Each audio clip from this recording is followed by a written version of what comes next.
Culligan.com. That's blackhillsculligan.com. Culligan can, hey Culligan man.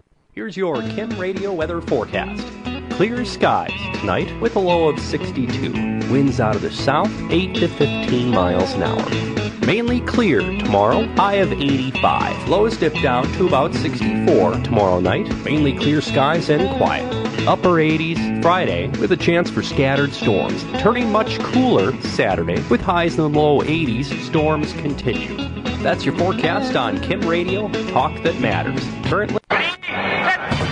This is where South Dakota sports fans come for real South Dakota sports talk. Welcome to SD Sports Buzz Tonight with Nate Brown. From East River to West River, high school to college to the pros. This is your sports talk show that covers it all. And now, on Kim Radio, talk that matters. The host of SD Sports Buzz Tonight, here's Nate Brown. Well, hi again, everybody. Welcome back into the program, West River's South Dakota Sports Talk Show. Nate Brown on 106.7 FM, Kim Talk Radio on 1150 AM. Welcome in wherever you may be listening tonight. Happy Wednesday, also from SDSportsBuzz.com. Live stream right there and also streaming live on YouTube. Everything's fixed. Everything's working. I mean, this is just phenomenal the way we're starting out here. Some technical difficulties last week as we kind of got back off of our summer hiatus. Now we're back in season form. It only took 2 weeks. 2 weeks, and we're ready to go in week 2. And I'm excited to tell you what, the first week of high school football in the books. And some surprises, some big surprises, I will tell you that. And some interesting things moving forward, I think. I'll give some analysis straight ahead of what my take was on week 1, especially West River football. And, of course, the college football season is upon us now. Excited about the big college football weekend, whether it be the Hard Rockers at home at O'Hara Stadium kicking off the Zach Tinker era against William Jewell College coming up on Saturday at noon, or the Division I great matchups across the board. A lot of people are saying the Division I FBS matchups in college football for an opening weekend are maybe the best in history. I don't know if you can go that far, but usually you don't have a lot of these top 25 matchups with like teams. A lot of the big dogs are playing the little guys and getting some cupcakes out of the way. So an exciting week all the way around. We'll break down this past week from high school football. Look forward to the next week coming up as well. And that's what we do here on SD Sports Buzz tonight. Live tonight, we're locked and loaded. Let's get you the lineup. Guest lineup tonight. Scott Hagan will join us, Rapid City Stevens head football coach. What an interesting matchup they had against Sioux Falls Lincoln. And Stevens has 23 Letterman back. Stevens has 23 Letterman back. And a lot of people, I don't think, were giving them a great chance going into the season, going into the matchup last week. Everybody, when you play Sioux Falls, it's just one of those things. Everybody's starting to see that, well, Stevens and Central, they're not going to be able to beat Sioux Falls, but who are they going to be able to beat? That's kind of the automatic thought these days. Look at what Stevens, they were up basically 2 touchdowns through the first half. They got up big, double digits on Sioux Falls Lincoln, not big enough. And then the Patriots of Lincoln, I don't know how they turned it around so emphatically, but they did. They ended up winning 40-20. So we'll talk to Scott Hagan about, a tale of two halves there for the Raiders. But I think they have some things to really build on there with their schedule as you look at it. They've got Sturgis this week, and I will tell you, Sturgis is having a tough time in the early going, at least by all accounts in that loss against St. Thomas More. 50-point loss if you didn't catch it. Sturgis lost by 50, and it only took a half, and the mercy rule was in effect, and the game was over at halftime. So Sturgis now has to play Rapid City Stevens, and that's going to be a dicey situation for the Scoopers again this week. We'll talk to Cobbler head football coach Rob Sales, and my same thought goes there for the Cobblers when it comes to people out here, saying, are the Cobblers and Raiders going to get up to the level of Sioux Falls? That's what everybody seems to be talking about all the time. And even though the Cobblers lost to O'Gorman, they were competitive. The game was 19-0. That was the final. But you have to remember, this is a Cobbler team that was way behind that margin last year. So I think they're starting to close the gap. Now, Sioux Falls O'Gorman's not as good as they were last year on paper, but it was a 19-0 game. It was competitive for, pretty much throughout the whole game. If the Cobblers can get a little offense, a little they might be in the mix in some of these games as well. So we'll talk to Rob Sales coming up. The aforementioned St. Thomas More Cavaliers started off in fashion, 50-point win, just took a half, and, they put in the second string, they scored. They put in the third string, and they scored a touchdown this past Saturday at that game that was played up in Spearfish against Sturgis. St. Thomas More wins 56-6. We'll talk to Wayne Sullivan as they have a different game this week against Aberdeen Roncalli, who historically has been darn good. Probably not dome level, I don't think, this year. I don't think so. But they have some good athletes. That's a good program at Aberdeen Roncalli, and St. Thomas More has to take the trip out there to play at Roncalli coming up on Saturday. We'll talk to Wayne Sullivan about that matchup. They've had some great games over the years, and I go all the way back to the games I used to cover, when St. Thomas More played Roncalli in the Dome when they were 11B, and now St. Thomas More's jumped up to 11A, Roncalli's 11B, and both Cavaliers match up coming up on Saturday. The Hard Rockers are at home. We talked about it. We'll talk to Zach Tinker and get his preview game week of their opening game against William Jewell as his quarterback is under center from St. Thomas More. Jake Sullivan will take the reins as the Hard Rockers play at home Saturday at noon to kick off the college football season. Tonight, John Krogstrand is on from the Activities Association. We'll talk about just football as a whole in South Dakota. Some talk going around, how healthy is high school football? How healthy is high school football in South Dakota and in West River, South Dakota, in some of these schools? And that's where I start this program. Before I get to John Krogstrand with the Activities Association, talk about some of the numbers with him. I've been looking at it. I've been breaking this down and researching it and looking at the numbers in high schools, especially some West River high schools. And I will say there are not huge numbers in some of these programs.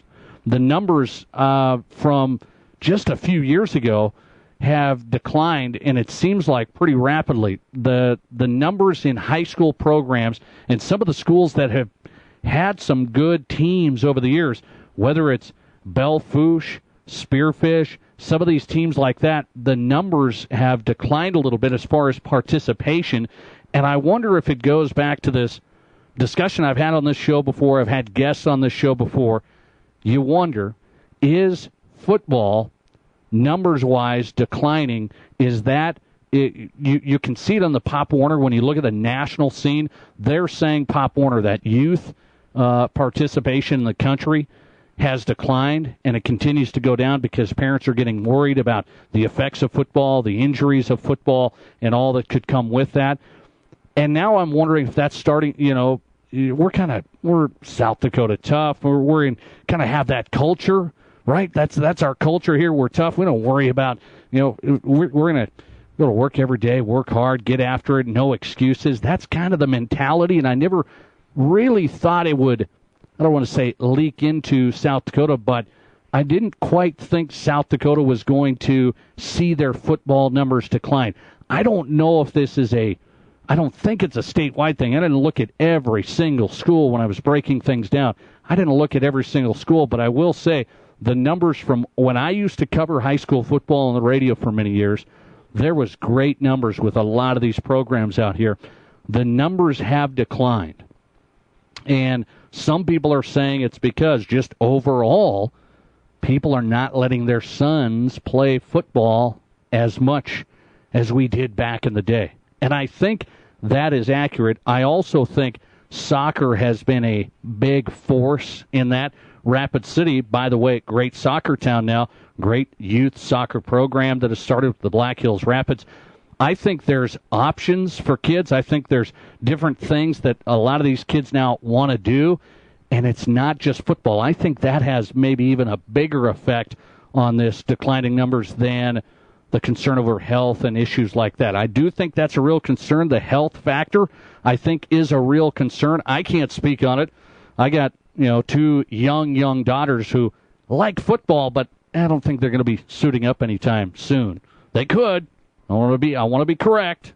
I want to tell you, They could, if they wanted to. I don't think they're going to want to do that. So I can't speak on the health factor of, as a father, as a father and mother, do you let your son play football? But I will point this out. Even though some of the numbers out here, West River-wise, are down in the high school programs, the youth football program, the Black Hills Youth Football Program, has the other youth football programs that are involved here, youth camps, those numbers are pretty steady. So that's starting to tell me that's not necessarily fallen off participation with kids necessarily, but maybe as they get into it more and more. Are they getting into it too young? Are they starting to play football or whatever sport it may be, in this case football, are they starting to play too young and then they're burned out when they get to the high school level? If they're not that star, they're not that starter. Is that the story? I think this is an interesting conversation. I'm going to continue it later in the program with John Krogstrand of the South Dakota High School Activities Association, because it seems like a tale of two different states here when you look at East River, West River. We know that. If you lived here, we know we're two separate entities, okay? The West River, East River. But this is a real story in high school football. The numbers over there, very good, very good. Sioux Falls has just unbelievably taken off in the towns around Sioux Falls, Harrisburg, T, those programs. Huge numbers in football. Out here, the varsity level football numbers have gone down at a lot of places. Interesting stuff. We'll talk about it more straight ahead. Coming up, let's recap the past week, preview the upcoming week with Midco Sports Network's Jason Andera. Always breaks things down really, really well. We'll get his take coming up. This is SD Sports Buzz tonight, presented by Save a Lot Food Stores on East St. Patrick Street here in Rapid City. How would you like to have your crown in 2 hours instead of 2 visits? Hi, this is Dr. Eldon Rice with Rice Area Dental in Rapid City. Technology is changing, and at Rice Area Dental, we are keeping up by using the latest state-of-the-art equipment. We offer crowns in hours instead of days. No more temporaries, no more multiple visits, no messy dental impressions, just same-day restorations. Call us at 342-RICE. That's 342-7423. Dr. Rice Area Dental on Canyon Lake Drive, the dentist that makes you smile.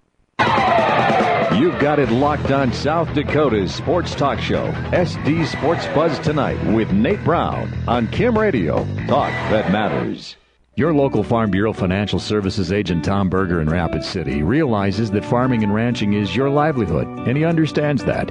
After all, the companies of Farm Bureau Financial Services were originally founded to serve the unique insurance and financial services needs of farmers and ranchers. Contact Farm Bureau agent Tom Berger in Rapid City to learn how he can make it simple to help you select the coverage that's right for you today and provide options for the future of your growing operation. Call me, Tom Berger, your Farm Bureau agent in Rapid City at 348-3470.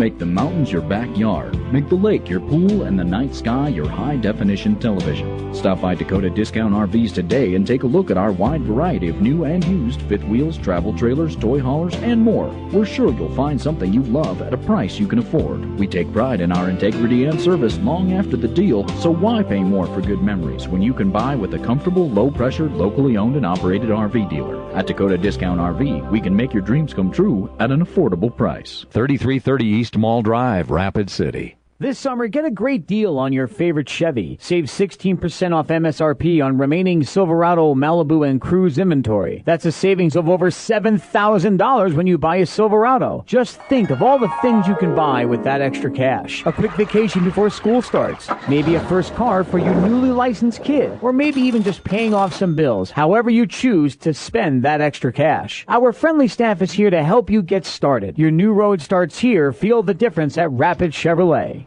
And welcome back to SD Sports Buzz tonight, live on SDSportsBuzz.com. Welcome in wherever you may be watching the live stream.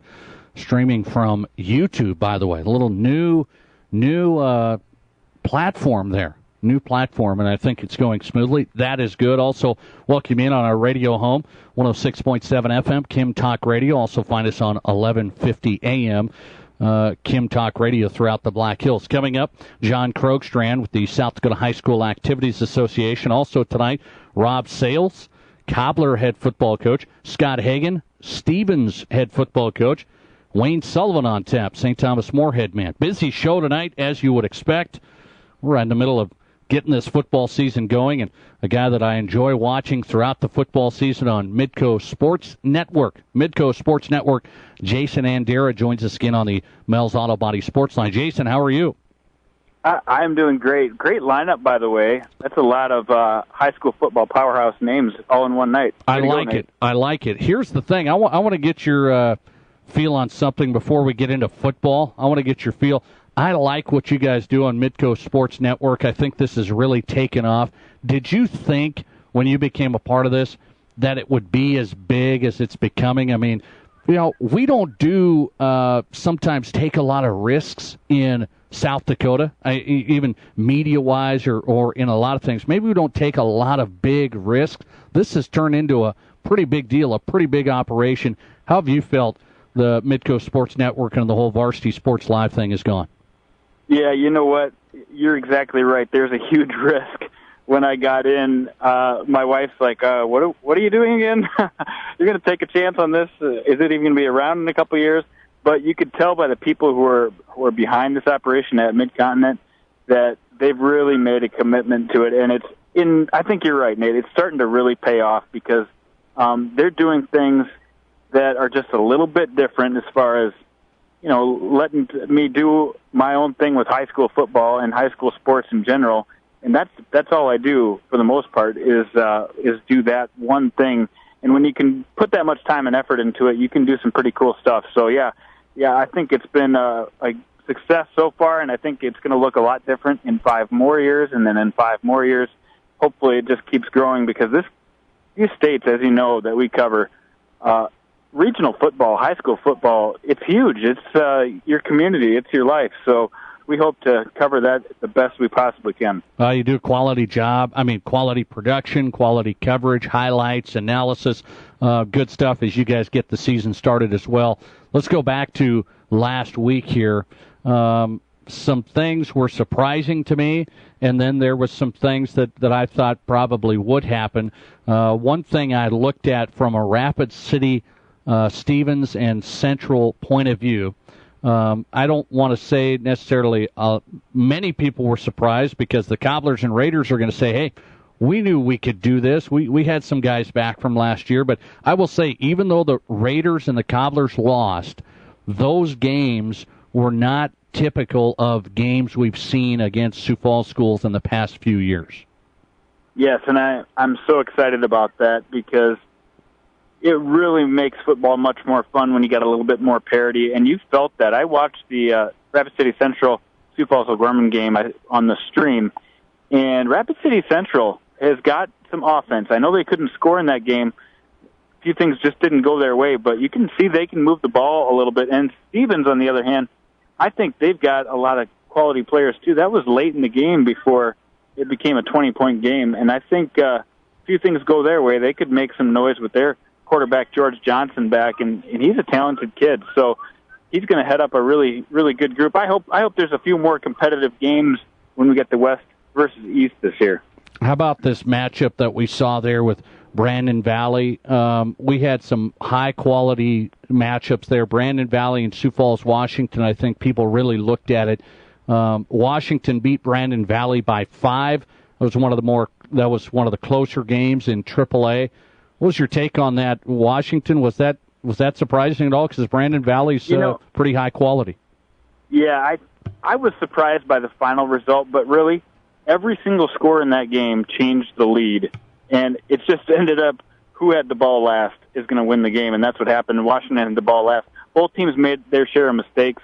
Washington's sophomore quarterback threw 3 interceptions, but when I talked to Coach Chad Statham, he said he could not have responded any better. He's got that gunslinger mentality, made a few mistakes throwing the ball, but came back with throwing bullets, and he looked very impressive for a sophomore.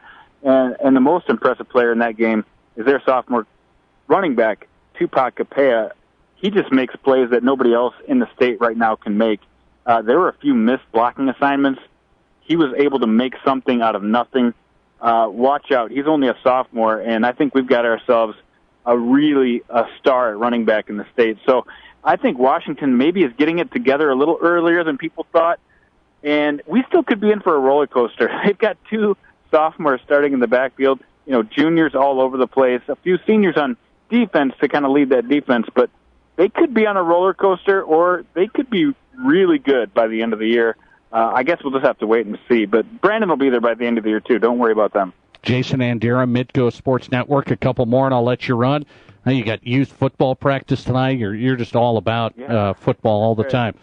Sioux Falls Roosevelt beat Aberdeen Central by 20. Was that not as emphatic as people thought it might be? Yeah, for sure. Kim Nelson, Roosevelt head coach, thought for sure that his offense was clicking the way it hasn't in a few years, and he was really, really high hopes that this would be, one of his best offenses he's had, and they just did not click right off the bat.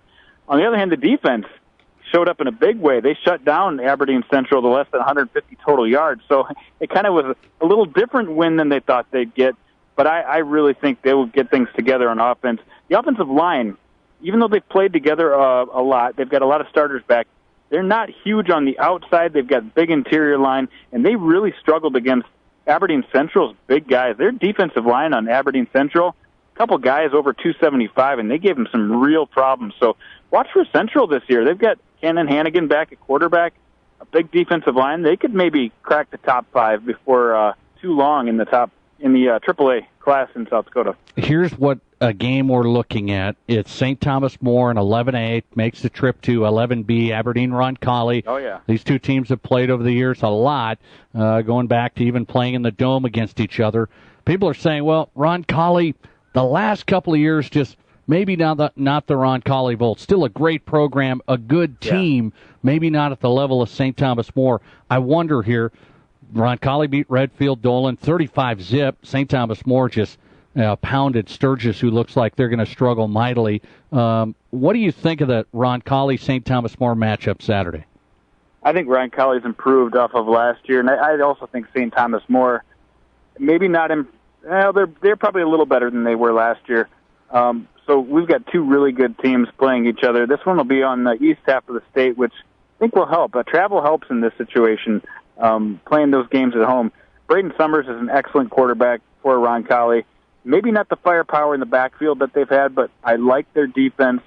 And, of course, everybody loves St. Thomas More, the way they can wing the ball around. That was impressive. Preston Hardy can just air it out with the best of them in the state. We talked about him last week. So I think St. Thomas More is the better team here. We'll probably get the win on the road, a fun game on Saturday. But Roncalli, I think they're a top 3 team in their class, and that's no slouch at all. Hey, by the way, I wanted to ask you about Hot Springs. Watched them last week. Very impressive. Tell me, is that a team that's for real? Yeah, I talked about that at the beginning of my show last week before you came on, and I said people aren't realizing it. They're not really looking at them because St. Thomas More kind of gets everybody's attention. Sure. But I said, Hot Springs, look out. That's a team that has a lot of guys back. They have some more Harkless. They have another Harkless kid who's very good. They have tough kids. They have good numbers. They have good players. Hot Springs goes out there and just takes it to Lennox, who is down from last year. I get it, but Hot Springs is going to play St. Thomas More next week. Keep your eye on it. I think more competitive than people think, and Hot Springs will be right there behind St. Thomas More in the conference out here, I think. Yeah, looking forward to that one, that's for sure. Jason Andera, Midco Sports Network. You can catch him. They do a great job Friday nights. Varsity Sports Live, Midco Sports Network. Appreciate you. Thanks. Hey, take care. All right, that's Jason Andera tonight on the Mel's Auto Body Sports Line from Sioux Falls. Yes, I have mentioned that. I mentioned that early. I'm not right about a lot of stuff. I mean, I understand that. I've said that on the show a lot. I'm not right about a lot of things. And my wife reminds me that quite a bit. But I told you, Hot Springs, look out. We're going to get their head coach on here, Ben Kramer, coming up. He's not in the lineup tonight. But Hot Springs plays Douglas, and that'll be an interesting matchup. Douglas, young kids, small in certain spots. And I think Douglas is going to have a tough time with Hot Springs. Douglas had a tough time against Huron. I think they're going to have a tough time against Hot Springs, too. I see Hot Springs being 2-0 against St. Thomas More, who will, I think, be 2-0 after they beat Roncalli this weekend. That's going to be a Week 3 matchup that will be something to see, something to watch. More competitive than a lot of people even thought. I think people think St. Thomas More is going to be untouchable and nobody's going to even compete. I think Hot Springs is a team that will compete with a lot of teams this year. Coming up, speaking of St. Thomas More, we'll talk to him next, the head coach of the Cavaliers. A 50-point win in the Week 1 to get it started. Head coach Wayne Sullivan joins us live next on SD Sports Buzz tonight, presented by Save-A-Lot Food Stores. Your home for the best prices on groceries in all of Rapid City. Save-A-Lot Food Stores on East St. Patrick Street in Rapid City. Dale's Tire and Retreading has been providing quality brands of tires and excellent service to the Black Hills area for over 50 years. Dale's Tire sells tires for cars, trucks, SUVs, agriculture, construction, and more. Dale's Tire has what you need when you need it and offers appointment times to get you in and out faster. See the experts at Dale's Tire and Retreading. 2 convenient locations in Rapid City, 691 Deadwood Avenue and 3200 Campbell Street. Dale's Tire and Retreading. Real South Dakota sports talk for real South Dakota sports fans. This is SD Sports Buzz Tonight with Nate Brown on Kim Radio. Talk that matters. Listen to what Pro Auto Care customers have to say. You definitely can trust Tom and Carl and Chris. They are very good mechanics. They always do what's best for their customers and their customers' vehicles. They will always let you know the problems completely before they do any work on your vehicle. And since I've met Tom, I won't take my car anyplace but Pro Auto Care. Pro Auto Care. Phone 342-0857, 1891 Rand Road, Rapid City. When it comes to protecting your home and your belongings, what works for your neighbor most likely won't work for you. Insurance is personal, and that's why the coverage specialists at Fisher Rounds & Associates work with you to tailor a policy that protects your family, home, auto, and other valuable possessions at the most reasonable cost possible. We sweat the small and the big stuff, so you don't have to. That's at your service, at your side. Fisher Rounds & Associates, with offices in Pierre, Mitchell, Rapid City, Sioux Falls, and Watertown. In Rapid City, you've got a friend in real estate. Hi, I'm Ellen Roach. When buying or selling your home or property, Will Dixon is the man to see. Will invites you to experience the Keller Williams culture. Whether you're buying or selling, he can assist you through the entire process with a free market analysis and advise you on all your options. Will handles all phases of real estate and has built a track record for success. Call Will Dixon at Keller Williams Black Hills, 390-1140, and let him be your friend in real estate. Welcome back, SD Sports Buzz tonight, live on 106.7 FM, 1150 AM, Kim Talk Radio. We welcome you in there, and also streaming live video at sdsportsbuzz.com. You can catch up with all of our guests. I'll give you the lineup here. Scott Hagan coming up, Rapid City Stevens head man, Rob Sales on the way, Central head coach. Coming up shortly, John Krogstrand, Assistant Executive Director for the South Dakota High School Activities Association. We'll talk a lot of football with John Krogstrand coming up. Zach Tinker on the way as he frees up just after 7 tonight. Zach Tinker, head coach for the Hard Rockers, as they open up the college football season at home at noon Saturday at O'Hara Stadium. Coming up right now on the Mel's Auto Body Sports Line, St. Thomas More head man Wayne Sullivan. Coach, how are you? Doing fantastic. Just driving home from practice. You're working hard. You always are. And I have to say, I look at that game that you played Saturday. You win by 50. It only takes a half. And I ask this in all seriousness, where you go into a game, you beat Sturgis 56-6. You put in your number 2s, they scored. You put in your number 3s, they scored. And it just got out of hand early, and then you don't get to play a second half, and you just said, hey, we just got done with practice, things like this. Does not playing a second half kind of hurt in that scenario when you start week 1? Well, we look at it this way. You work as hard as you can to practice, and the game should be a lot easier. So that's what we focused on this week. We've really put it through a lot of things this week, get them ready for Saturday. Because, again, coming up against Ron Colley, a quality program, Coach Dosh has his kids playing hard every year. They're much improved from last year. The biggest thing coming out of last week was coming out healthy. And so, again, that's why, We didn't go to the second half fine. We don't have any bumps and bruises, so being 100% is huge going into this Saturday. So you were okay with that. It seems like you've had a history, Coach, of kind of wanting to get to second halves, even if games are out of reach. You've been putting in your number threes, and you kind of want to get those guys some playing time, and then you want to get your number ones back out there, get a little more live game action. But you were okay with that? Yeah, and again, sometimes when those young guys get in, it makes them hungry to get better. They see the varsity, they see playing in front of big crowds and a beautiful stadium, and that's what helps our program, being able to get a lot of those guys some reps, especially this early in the season. Of course, I would love to knock out, drag out 4-quarter game where our kids understood what it took to win, and that's what's going to come this week. It's going to be all 4 quarters, if not more. You never know with a team that we're playing this week. So, yeah, I would love to always play and get our kids as many reps, but at the end of the day, if we come away executing as best we can and being healthy, a lot of times as a coach, that's better than the alternative. Wayne Sullivan on tonight, St. Thomas More head coach. They beat Sturgis 56-6. Cavaliers are 1-0, taking a long trip, playing against Aberdeen Roncalli coming up on Saturday out in Aberdeen. You said after the game, I think I have this right, the sky's the limit for this team. You think of what you can do. Why did you think that right away from 2 quarters?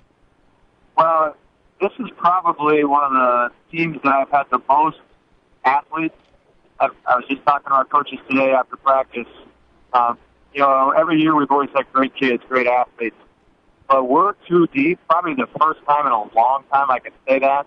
So we've got a lot of athletes that are going to be able to go one way, that help in any situation. And I think that's going to be key for us this year.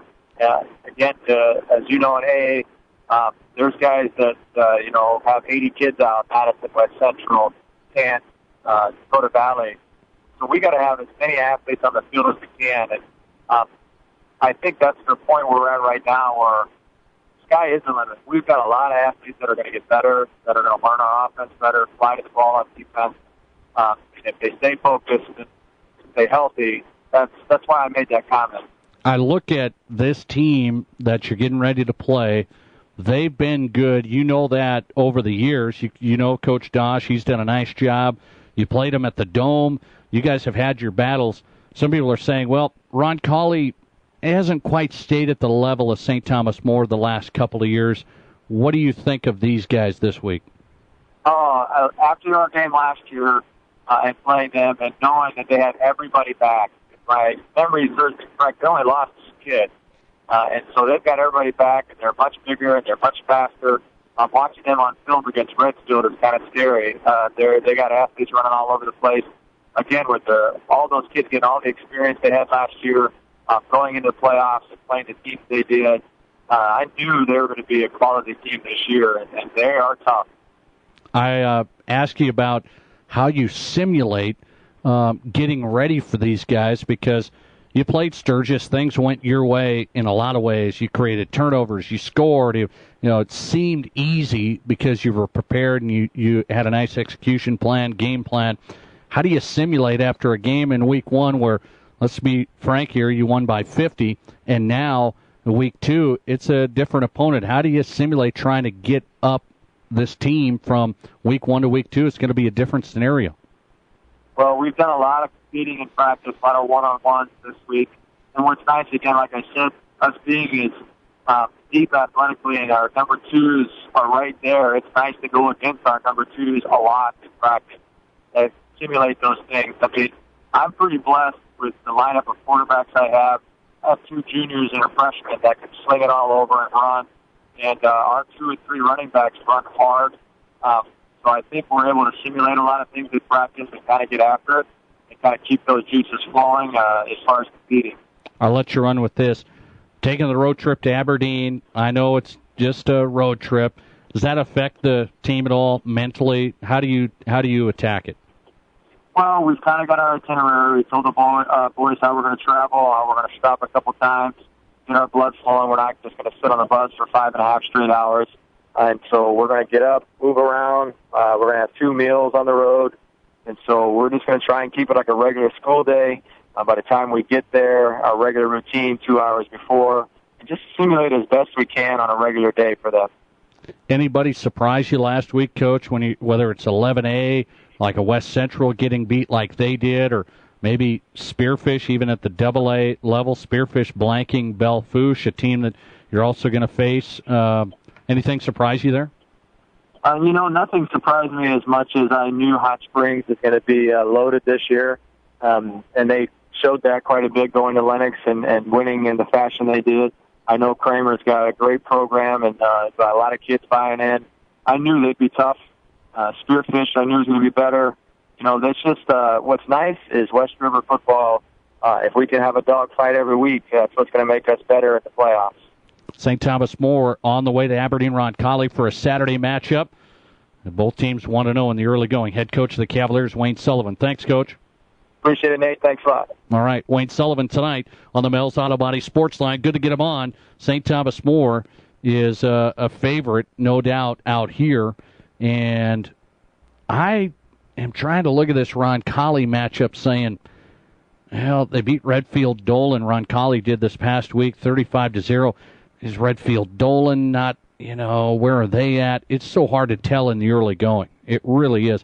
I mean, you try and look at these teams on paper and you try and compare like opponents, and it's just really hard to do that with the common opponents thing, especially this early.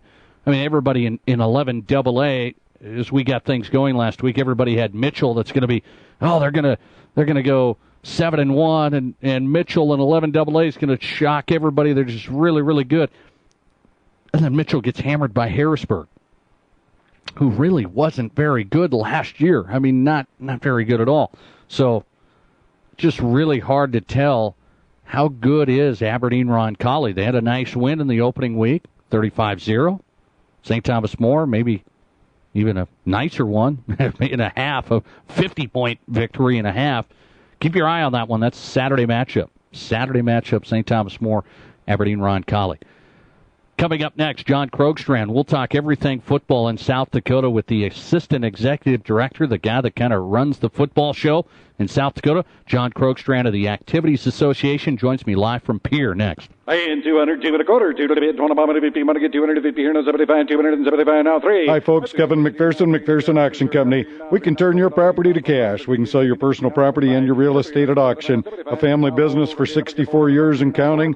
We've sold several millions of dollars in property over the years. We're happy to consult with you on your auction plans. Let our selling experience work for you. Call McPherson Auction, 605-348-1369. Visit us on our web at McPhersonAuction.com. Sold it here for $575. How would you like to have your crown in 2 hours instead of 2 visits? Hi, this is Dr. Eldon Rice with Rice Area Dental in Rapid City. Technology is changing, and at Rice Area Dental, we are keeping up by using the latest state-of-the-art equipment. We offer crowns in hours instead of days. No more temporaries, no more multiple visits, no messy dental impressions, just same-day restorations. Call us at 342-RICE. That's 342-7423. Dr. Rice Area Dental on Canyon Lake Drive, the dentist that makes you smile. You're listening to SD Sports Buzz Tonight with Nate Brown on Kim Radio. Talk that matters. At Farm Bureau, we know life insurance might not be the first thing on your mind today or any other day, but we also know that deep down, everyone wants to do the right thing for their family, and that means protecting what matters most. You might not want to think about life insurance right now, but right now is the right time to talk to a Farm Bureau agent. We'll make it easy for you. Farm Bureau agents make insurance simple. Call me, Tom Berger, your Farm Bureau agent in Rapid City, at 348-3470. Make the mountains your backyard. Make the lake your pool and the night sky your high-definition television. Stop by Dakota Discount RVs today and take a look at our wide variety of new and used fifth wheels, travel trailers, toy haulers, and more. We're sure you'll find something you love at a price you can afford. We take pride in our integrity and service long after the deal, so why pay more for good memories when you can buy with a comfortable, low-pressure, locally owned and operated RV dealer? At Dakota Discount RV, we can make your dreams come true at an affordable price. 3330 East Mall Drive, Rapid City. This summer, get a great deal on your favorite Chevy. Save 16% off MSRP on remaining Silverado, Malibu, and Cruise inventory. That's a savings of over $7,000 when you buy a Silverado. Just think of all the things you can buy with that extra cash. A quick vacation before school starts. Maybe a first car for your newly licensed kid. Or maybe even just paying off some bills. However you choose to spend that extra cash. Our friendly staff is here to help you get started. Your new road starts here. Feel the difference at Rapid Chevrolet. Welcome back to SD Sports Buzz tonight, presented by Save-A-Lot Food Stores on East St. Patrick Street in Rapid City. It's Nate Brown on 106.7 FM, Kim Talk Radio, and online live at SDSportsBuzz.com. Welcome in wherever you may be. Coming up, Zach Tinker, Hard Rocker head football coach, straight ahead. Hard Rockers kick off the college football season at O'Hara Stadium on Saturday. A noon start time should be a perfect day for the Hard Rocker home opener as they get into the Rocky Mountain Athletic Conference this year. First year in the RMAC Conference. They start with a non-conference matchup, Division II matchup. Team out of Kansas City. William Jewell comes to pay a visit. We'll see how South Dakota Mines gets going this Saturday at noon. Zach Tinker on the way to preview the game week. Rob Sales coming up tonight, Central head coach, and Scott Hagan still on the way, Stevens head coach. So Raider fans, Cobbler fans, your guys coming up. Right now, the assistant executive director at the South Dakota High School Activities Association. Haven't had him on for a while. John Krogstrand joins us on the Mel's Auto Body Sports Line. John, how are you? Hey, not too bad. How are we doing, Nate? I'm good. We got everything under control. I know you were figuring things out. You're good to go, right? You're all solid for me. Yeah. We're just a crazy night in Pierre. We had our closed book test here with officials trying to get certified to be postseason eligible, and wrapping that up, and then a little bit of a traffic jam around Pierre right around now. So go figure a little bit. What's the deal? That's all. I think we just with some chip sealing going on and a little bit of that, some people not really knowing where they're going, and here we are. That's all right, though. That's why you live in Pierre. You don't have traffic jams. That's the deal. But it happens. Believe me, it happens in Rapid City. It even happens as well. I want to talk to you about something I started this program with tonight. And I've been looking at the numbers. I've been researching the programs, especially out here West River. I haven't looked statewide, at every single school. That's why they pay you to do that, is look at every single school. But I looked out here West River. In the high school football programs, the numbers are lower than I've seen in certain schools. Okay, and I haven't been pointing out one by one. There's a lot of the numbers are not as high as I've seen since I've been covering high school football for a long time. Have you looked at that? Is that something that's in the back of your mind? That's something that's talked about at the Activities Association at all? Just the numbers wise with high school football. And I think it's probably different back East River. Those numbers are really strong in a lot of these schools. Especially some of the big schools in Sioux Falls, the numbers are really, really good. Have you noticed this, or is it something that's just an anomaly? I think a lot of it goes back to really just, again, and we've talked about this, I think, in a couple of years past, too, a little bit, is so much of that's just kind of our population shift. And you look at, and I know there were a couple of stories that came out just even yesterday in the Yankton newspaper, for example, where Tripp Delmont School District, a district that was originally two high schools, consolidated to one school, and now they're even talking about, do they dissolve or do they try and find consolidation options and things like that? And I think more so than anything, what we continue to see is just those small schools keep getting smaller. And places that have traditionally even played 9-man football for 30, 40, 50 years are getting to the point where the kids just simply aren't there. And a lot of that goes back to just the design of, the family farm going away, and you have those big corporate farms and those large ranches, and you just don't have that farmhouse every couple quarters down and things like that, and fewer bus routes that are going out into the country to get kids because the kids just aren't there. And I think that has so much to do with it, more so than anything. I think even nationally we've talked about trends, the numbers, and where those things are. This really isn't even just a South Dakota problem. but we've seen more and more states that have looked at 6-man, 8-man, 9-man football and different options just to try and keep football alive in communities.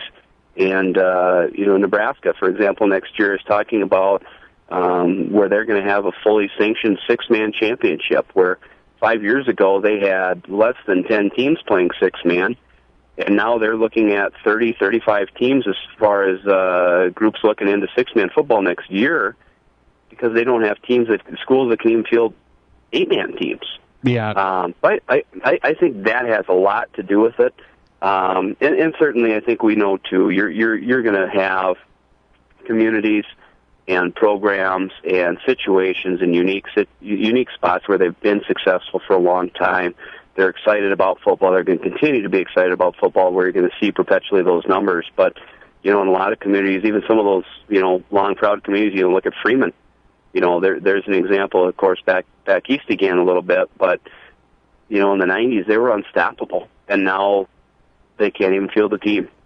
Yeah, and I looked at it, the small schools, I really get it, and a lot of those small schools are East River, a lot of them. We have some out here, but a lot of them are East River, those small schools consolidating and having a tough time. I'm even looking at, with not necessarily getting specific, but some of the bigger schools out here, the numbers are down just at the high school level. I'm just looking, freshman through senior here, and I've looked at sophomore through senior. Some of the numbers are down in some of the programs there, and I partly say, is this a trend? Is it just up and down each year? And I'm wondering, are there more options for kids when it comes to sports, whether it's soccer, I think that also comes into play a little bit, that football's not the only show in town anymore. There's a lot of things going on. Well, I think you hit it there, and I can remember even just from some personal things growing up and coaching in Aberdeen and watching kids like Taylor Milhoff, a name that a lot of people know from his Division I career and getting drafted by the New Orleans Saints as a kicker. Yeah. Maybe one of the best soccer players in the state of South Dakota's history, but he came 14 as a freshman, and he kind of had to make a choice because it was either football or it was soccer. And the number of kids that have been put into that same position, maybe not, to the caliber of where Taylor was as a Division I athlete, but certainly you've got a number of kids that are looking into those specialization things and maybe choosing soccer or a fall baseball or cross country or whatever the case might be. But I think at the same time, again, football coaches, the activities associations across the country, everybody will tell you the same message is when you start talking about and the safety questions come up, is oversimplification as it may seem, football's maybe never been safer. 10 years ago, you got your bell rung, it was sit out a couple plays, walk it off, and get back in there. And now that we can recognize what a concussion is and remove that kid from play and all the studies, I saw another one that came out today that talked about if you continue to play through a concussion, it takes you twice as long to get back to quote-unquote normal. And just what we've focused on in taking care of our kids, we've done everything we can to make it as safe of a sport. There's naturally going to be some issues there. But I think really the safety is there. And then maybe it's just, a little bit back to individual schools and making sure that, hey, we make this fun and we make this exciting. And, one of the things maybe that certainly in a couple of visits I've had here in the past week that's done that more than anything, as controversial as it may have been, is the addition of that 7th class of football in the 11-man ranks. And you look around to what that's meant to the summer programs and participation numbers at schools like a Watertown, like a Yankton, like a Pierre, like a Brookings, where that perception is there that it's now a more realistic competition for those kids to try and be competitive, to get to the dome, to win a state championship, and all those things. There's a lot of positives that we have going for us, and hopefully that we don't get boiled down into those negatives, and again put the focus back on the local situations to try and make it exciting to play football and make it and really harp on those rewards and focus on that and what we've done and how far we've come just even in the last 5-10 years to make football an exciting, safe activity for our kids as opposed to, maybe where we've been in the past. Well, maybe I have my head in the sand, but I refuse to believe that football is going to be a non-factor. I mean, I've talked to guys that I respect quite a bit out here that say, football's just not going to be a sport in 15 years or 10 years even. And I just refuse to believe it. I said, football is a great sport. Many people love the sport for a lot of different reasons and what it does and character and all the things that it does being a part of a football team and program. So maybe I've just got my head in the sand, but I refuse to believe, John, that football's not going to continue to flourish and be a great sport in South Dakota and around the country. That's just what I think. Well, there's nothing else like it. I mean, just point blank. There's no other sport where you have that night where on Friday night everybody's you're turning the lights on. It's a community event. There just truly is nothing else like it, and absolutely we're going to continue to do on the school level, on the Activities Association level, on the national level, everything that we can do to make sure our kids are as safe as they can be, and to provide all of those pieces of the puzzle there. The end game and the end of football, if you will, the risk is out there. Certainly it is, and it lies within. We've seen a class action lawsuit at the NFL level for millions and billions of dollars, and you've seen a similar kind of language come out in the NCAA level. To date, there have been a couple challenges on the high school level, but so far they've been defeated in the court system, and that is the one thing that could potentially put an end to high school football, would be such a class action type of a suit, because ultimately the insurance companies for the schools would refuse to provide that insurance. And if there's no liability for the schools, there's no way you can have football. But I think we're a long way from there. I think, again, as long as we continue to do everything that we can to provide for the safety of our kids, that's taking the best step forward and doing everything that we can, again, to promote the sport and to keep it alive in our communities, because it is such a special fall tradition across the country. So you're not there really no concern in South Dakota with any of the numbers outside of some of these small schools that are getting smaller because of the population. You're not overly concerned about any lack of participation numbers. Yeah, I think what we've seen is the participation numbers by school are holding steady. It's just that we're losing schools and we're losing teams. We did a research project. I think it was with the Mitchell Daily Republic a few years ago, that kind of took a look back at the number of teams since even back to 1981 when we started football playoffs. 1981, when football playoffs first came in, we had over 200 teams playing football in South Dakota. Today we're down to around 140, 141. And that's just, again, that consolidation, the cooperative agreements, those things coming into effect, because point blank, while the state's overall population may be growing or at least holding steady, we realize that there are probably about 10 to 15 schools in the entire state that are going to reflect that and have a growing population or have a truly steady population, whereas 160 schools are getting smaller and really just kind of trying to hold steady and to hold serve a little bit. And, certainly you could get into the funding and all those kinds of things. We won't do that tonight, but that's a big piece of the puzzle there. Will continue to be how many schools can even have the kids to continue to offer the sport, as much as just even the number of kids being interested in going out. Sure.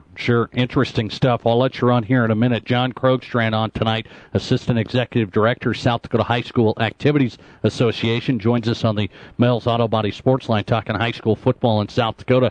You mentioned it a little bit a while ago, the 7th class and the addition of that, and there's people that have been on both sides, and it's good, it's not good, and some of the Sioux Falls guys haven't liked it, some of the other schools have liked it. Sounds like it's here to stay, for the near term.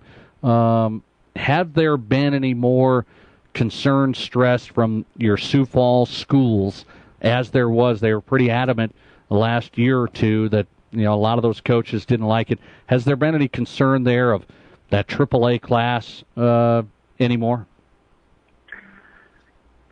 I think from the school's perspective, it really never was necessarily there. Maybe a little bit, but I think that the majority of the school individuals really got it and really saw what that meant from the depth charts and those perspectives. I think you could ask a Jason Poppinga. He goes from Pierre, about the 13th or 14th school, if you look at population-wise, to Sioux Falls O'Gorman, and just the different caliber of what he has to compete against on a, championship level, if you will. And the differences there that he has to face, and it's not so much even just an issue of a depth chart or a two deep as much as it is really becomes a safety factor. And that's what was so impressed upon by a lot of those schools that are now in the 11 AA football is they were concerned for their kids' safety. And I think, at the end of the day, what we've seen, again, has been a reinvigoration of some football programs in some of those smaller AA schools. They feel that, it's not necessarily a competitive thing, but a safety thing. And quite honestly, I guess if you would ask a lot of them, that they're kind of admitting, we didn't have a chance to compete at that level or with those schools on a year-in, year-out basis. So we're okay with you, maybe putting us down and those kinds of things. But at the end of the day, we're proud. We're going to fight for our kids. We're going to fight for our program. We're going to make sure that we keep them in a safe, competitive nature, and really feel that that's kind of what 11 AA football has become, with the AAA schools kind of being bumped up. So, again, it's always a matter of perspective and individual thought and maybe individual situation. But again, I don't think that there has been something that has been so positive for a number of our schools and providing that chance in eliminating some of those doom and gloom thoughts before the season even started in some of our programs. And hopefully, again, at the end of the day, it allows more kids to participate, more kids to be excited about football, and all the benefits of participating in extracurricular activities brings to the classroom. And that's really what we've got to focus on. And I think that the 11 AA AAA split has done that. Initially, guys like Kim Nelson, Roosevelt head coach, Steve Keeter, O'Gorman's former longtime head coach, they were kind of guys that came on the show here and said, I just, flat out when I asked them, do you like the new scenario? No, I really don't. There's not enough teams in AAA, and they felt it lowered their, whatever you want to call it, competition level to get to a state title. And I just wonder if everything's kind of gone by the wayside, and the AAA, you win a state championship, I just wonder if that's all smoothed over. Well, I think those same coaches would tell you that, in the same breath, maybe a little bit, that it doesn't mean any less to them. They're still the largest school, largest classification, in the state, and there's a big piece of pride in winning that state championship. And there's always the opportunity that if, somebody from a smaller rank wants to play up and move up into that classification, they can do that. And I think that that's a big piece of that is they realize that, maybe, again, the safety factors and those things that truly they're competing against teams that are at least of a like size and a like caliber, and not just playing a game to fill a schedule that maybe puts somebody else's kids at risk for the benefit of their own. So, again, I think it's been a long process, but I think the other half of that, too, I should really touch on is we've done a great job, and including the ESD, done a great job of balancing schedules.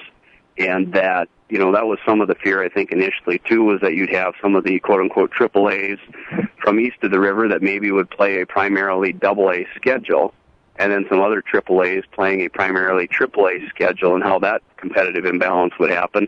And we've addressed that, and we've balanced those numbers so they're playing the same number of games, and certainly the addition of the Rapid schools to the ESD was a big piece of that. But I think we've really alleviated a lot of those concerns, and we've made it as best as we can for everybody. And again, there's no, that I'm aware of, there's no proposals on the floor. There's nothing coming forward. There's no real aggressive attempts as we go into our next classification cycle that'll start here around November to really change any of that information. I think we're just going to continue to roll with the 7, and everybody seems to be pretty on board with that as we are today. Great stuff. John Krogstrand tonight. Really appreciate it. Assistant Executive Director, South Dakota High School Activities Association. I know you've been really busy. The football season is underway. One of the big things you focus on, amongst others. But appreciate you coming on, John. Appreciate it. Absolutely. Have a good one, Nate. All right, John Krogstrand tonight on the Mel's Auto Body Sports Line from a traffic jam in Pierre. That's why he lives in Pierre. We have bad traffic in Rapid City. It's a bad deal, but I appreciate John coming on and battling for us. Busy show tonight. It continues on SD Sports Buzz tonight, live on 106.7 FM Kim Talk Radio and streaming online wherever you may be. You can watch the show at sdsportsbuzz.com. Streaming right there. Click on the graphic. You will be good to go. So I welcome you and tell your friends about it.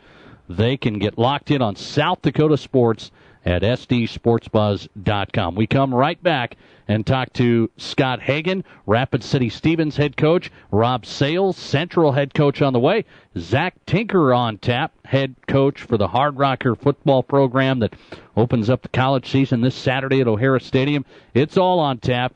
And our Denver Broncos insider, he writes for MileHighSports.com, Mile High Sports Magazine, and is a host on Mile High Sports Radio. Doug Ottewill will talk Denver Broncos and the absolute debacle at quarterback for the Broncos. I mean, you can tell what side I'm on, all right? Doug Ottewill coming up as well. Busy second hour on tap here on SD Sports Buzz tonight, presented by Save-A-Lot Food Stores, your best prices on groceries in Rapid City. Save-A-Lot Food Stores. Get in today. Take advantage of low prices throughout the store on name brands. Save-A-Lot Food Stores, East St. Patrick Street in Rapid City. Dale's Tire and Retreading has been providing quality brands of tires and excellent service to the Black Hills area for over 50 years. Dale's Tires sells tires for cars, trucks, SUVs, agriculture, construction, and more. Dale's Tire has what you need when you need it and offers appointment times to get you in and out faster. See the experts at Dale's Tire and Retreading. 2 convenient locations in Rapid City, 691 Deadwood Avenue and 3200 Campbell Street. Dale's Tire and Retreading. Looking for a winning team to follow this summer? Check out the Black Hills Unbeatable Tandem of Xerox and the color experts at Matheson's. Hit a home run with the Xerox Workcenter MFP today, and you'll be able to print, copy, and scan your crucial business documents and marketing materials just like the pros do. Matheson's cost per copy program is the safe play every time. You pay nothing up front for the equipment, and the high cost of supplies and repairs become a nightmare of the past. Visit the Matheson's team of Xerox All-Stars at 324 St. Joe Street, downtown Rapid City, or at mathesons.com. In Rapid City, you've got a friend in real estate. Hi, I'm Ellen Roach. When buying or selling your home or property, Will Dixon is the man to see. Will invites you to experience the Keller Williams culture. Whether you're buying or selling, he can assist you through the entire process with a free market analysis and advise you on all your options. Will handles all phases of real estate and has built a track record for success. Call Will Dixon at Keller Williams Black Hills, 390-1140, and let him be your friend in real estate. Welcome back to South Dakota Sports Talk Show, live and local on 106.7 FM, Kim Talk Radio, and online at sdsportsbuzz.com. Live stream right there. Nate Brown, glad to have you on board as always. Exciting time of the year. Week 2 of the high school football season's upon us. Week 1 of the college football season, and we enter hour number 2 of the program. The heavy load here, Rob Sales coming up, Central head football coach. They started the year, lost to Sioux Falls O'Gorman. 19-0. I thought that was pretty competitive. They moved the ball pretty well. You know, we're talking about a Cobbler team that really struggled last year. I thought, we're going to get the bright spots here and see what Rob Sales' analysis was. Zach Tinker's on the way. South Dakota Mines head football coach as they open up the year at home Saturday against William Jewell, a noon start time at O'Hara Stadium. Zach Tinker taking over his first year as head coach for the Hard Rockers and the high-octane offense, trying to get ready to go on Saturday. If you haven't watched the Hard Rockers lately, I will say it's not your dad's South Dakota Mines football team. They have turned it up, so to speak. Really entertaining football, a good high-level football as they enter the RMAC conference this year. I would encourage you to check it out. Great Labor Day weekend to get out. Should be a beautiful day. Saturday at noon start time with the Hard Rockers coming up at O'Hara Stadium, and Coach Tinker is on the way. Rapid City Stevens opened up. They started off, it looked like they might be world beaters. At least that was my perception from the early going, up double digits against Sioux Falls Lincoln. Things didn't quite go their way in the second half, but a competitive game. It towards the late part of it, really late, final score ended up being Lincoln 40, Rapid City Stevens 20. It wasn't quite indicative of how the game went. Head coach of the Rapid City Stevens Raiders is Scott Hagan, and he joins us tonight on the Mel's Auto Body Sports Line. Coach, how are you? I'm doing well, thank you, Nate. How about my analysis there? The game I didn't feel like was a 20-point game. From your perspective, did you like initially what you saw there? Yeah, I think for 3 quarters we played really well, and as your analysis was, the fourth quarter the wheels kind of came off, and we were just out of sync, and I don't know what the answer to that was, because the first half I thought we played really solid. We had a chance. We scored 17 points in the first half. We dropped a touchdown pass in the end zone, which we didn't score on that drive, and missed a couple other kids that were wide open. So we moved the ball, I thought, fairly well. We're still young up front; the kids are learning, but the first half was a great half for us, and even into the third quarter, the kids, once they got down, it was that here we go again type of mentality, and we talked to the kids afterwards. When you're in a game like that, you have to be mentally tough, because not everything's going to go your way. Your backs are going to be up against the wall, and it's something that you just can't cure overnight. It's a process of being mentally tough and being ready to play every play. But I don't think the score was indicate of how well that we played, actually. Yeah, and I look at it. Do you? I don't know, Coach. Do you get frustrated when you're right there? You start off so well, you're leading, and then you end up losing. Not like you did before. I'm not saying that, but you still end up losing. You don't get over the top.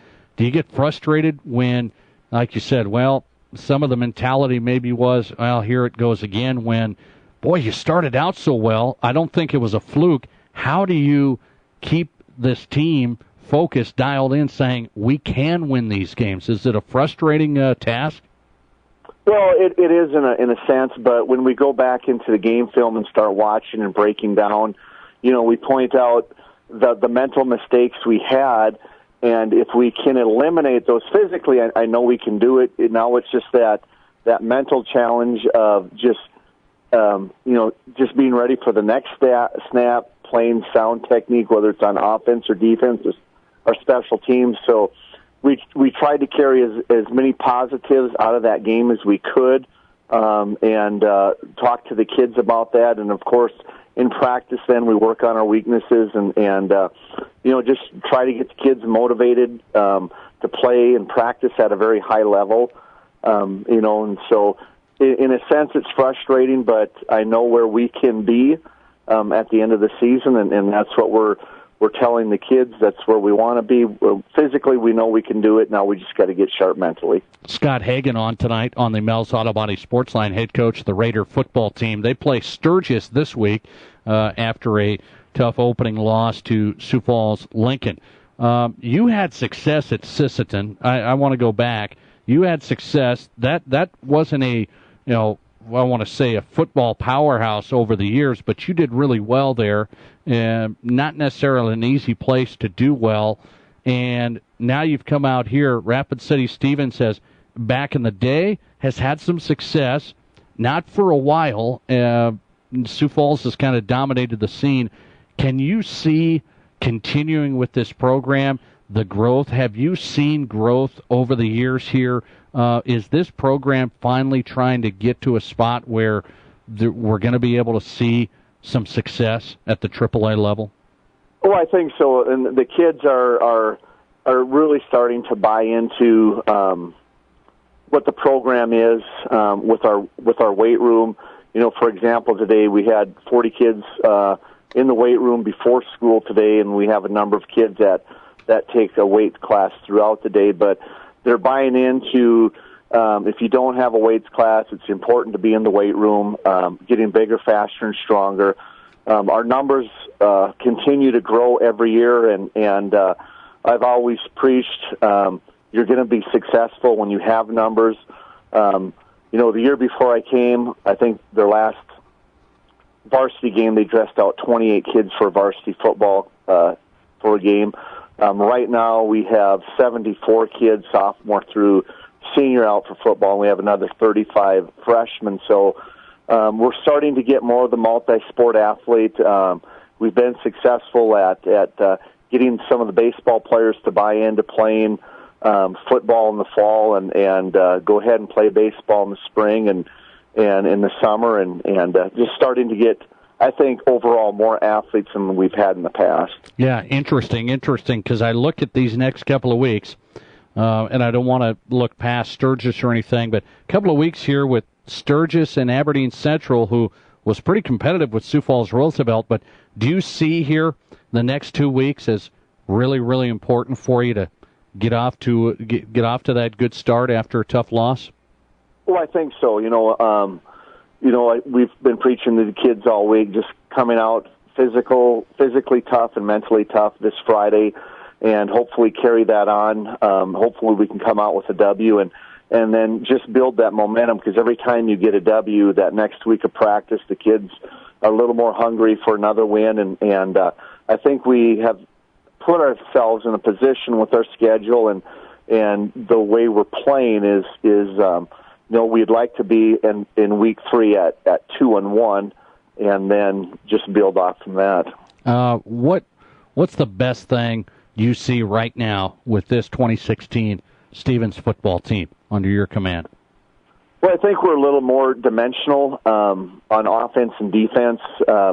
Right now, we have only 2 players going both ways, and we really, by next week, want to have that shored up where we're able to platoon offensively and defensively. So I think we have developed the depth with the kids that we only have to go one way, and our freshmen are doing a great job. With 35 kids out, we've had our coaches at that level buy into our first 3 weeks of practice, first 3 days of practice. We evaluate kids, watching, observing, and then we want to put them in the best position, either offense or defense. And I think that is a big key to compete with the Sioux Falls schools.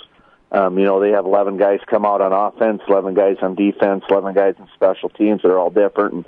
And that's where we need to get to. And I think once we are there, you're going to see more success. Yeah, no doubt. Football is about numbers. There's no doubt. There's a lot of things, but numbers are important when you're playing with the big boys. Stevens head coach Scott Hagan tonight. Good stuff, Coach. I appreciate it. Thanks. Thank you very much, Nate. All right, Scott Hagan tonight. Always good to get him on and appreciate his time. Head coach of the Raider football team. They play Sturgis. Look out. Sturgis having a tough time in the early going. We know that. So the Raiders should be fine there, and I'm looking at that Aberdeen Central matchup. I really am interested in that Aberdeen Central matchup at O'Hare Stadium coming up, part of the Rushmore Bowl next Friday. Scott Hagan, I appreciate his time. We come back. Speaking of O'Hara Stadium, South Dakota Mines Hard Rocker football back, kicking off the 2016 season this Saturday at noon. The kickoff against William Jewell, the Hard Rockers, under new head coach Zach Tinker, and he joins me live next to preview it. Your sports, your show. This is SD Sports Buzz Tonight with Nate Brown on Kim Radio. Talk that matters. When it comes to shopping for a used vehicle, you can find good, you can find reliable, and you can find affordable.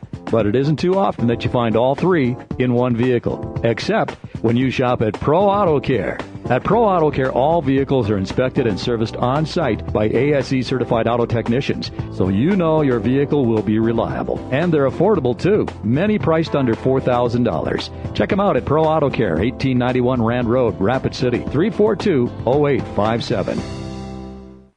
Customer service and knowledge. You expect it, and we provide it. As a general insurance agency, Fisher Rounds & Associates has aligned itself with the nation's strongest carrier networks, giving you the highest quality coverage at the best possible price. When it comes to claims or other issues, we handle everything so you don't have to. That's what we mean when we say we're at your service and at your side. Fisher Rounds & Associates, proudly serving South Dakota with offices in Pierre, Mitchell, Rapid City, Sioux Falls, and Watertown. And 200, 2 and a quarter, 2 to the bid, 20 bomb, VP, want to get 200 VP here, no 75, 275 now, 3. Hi, folks. Kevin McPherson Auction Company. We can turn your property to cash. We can sell your personal property and your real estate at auction. A family business for 64 years and counting. We've sold several millions of dollars in property over the years. We're happy to consult with you on your auction plans. Let our selling experience work for you. Call McPherson Auction, 605-348-1369. Visit us on our web at McPhersonAuction.com.